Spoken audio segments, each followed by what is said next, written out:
House Horpe is a smaller noble house from the Stormlands. While we currently don't know the location of their seat, we do know that they blazon their arms with pear chevrons engrailed grey and bone with 3 death head moths countercharged with their house words not yet known. Given that we know so little of their early history, we cannot say if they descend from the First Men or the Andals. However, it is likely a mix of both. Given that much of their history before the conquest of Aegon Targaryen is not known, we cannot say for certainty if they predate the conquest, and thus were ever sworn to the Storm Kings, but given their first recorded major involvement in the history of Westeros comes in 42 AC, given the timescale involved, it is more likely that the house predated the conquest, and thus were once sworn to House Durrandon, the former Storm Kings. The house's first mentionable involvement within the wider history of Westeros comes in 42 AC, in the wake of the death of King Aenys Targaryen and his half-brother, Maegor, usurping the throne from Aenys' eldest son, Prince Aegon.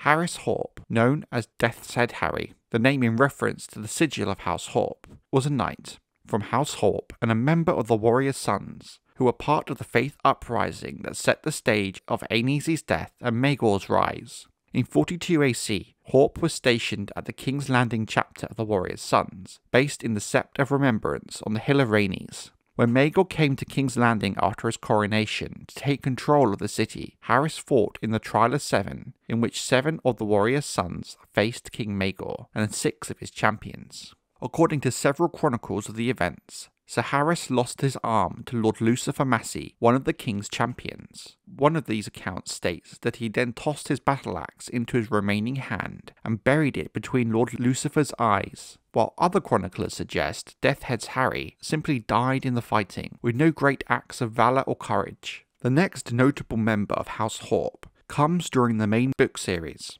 Ser Richard Horpe was active during the War of 5 Kings, where he is in service to King Stannis Baratheon. Ser Richard is described as lean, dark-haired and hard-eyed. His face is marred by pockmarks and old scars, and he is said to enjoy battles and killing. Richard wears a quilted doublet and faded shawlcoat displaying the 3 death head moths of House Horpe.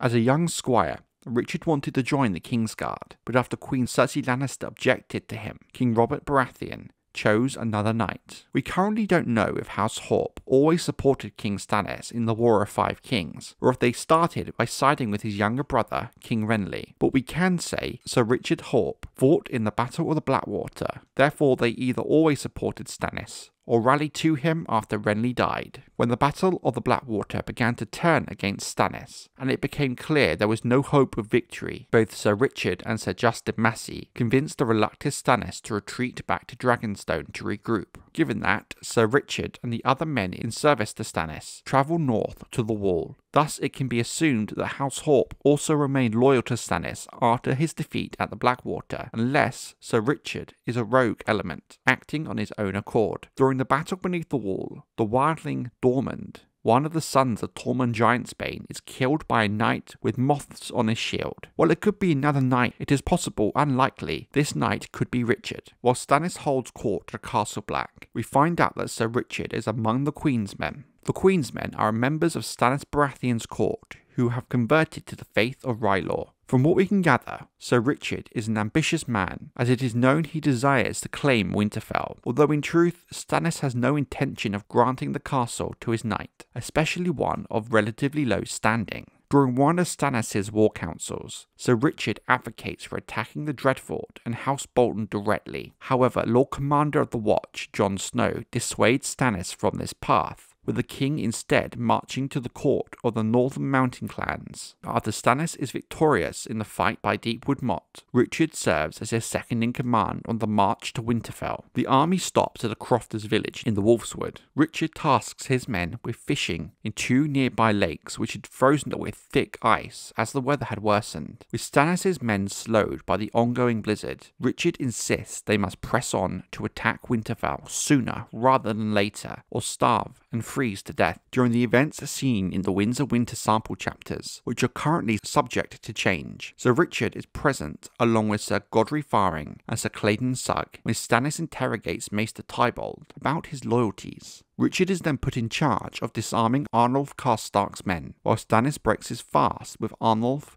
his son Arthur, and his grandsons. Richard and the other Queen's men want Stannis to sacrifice the young Greyjoy to the Lord of Light, although Stannis is skeptical of Richard's sincerity to the religion, and until the Winds of Winter is released. This is all we currently know of Ser Richard and House Horpe.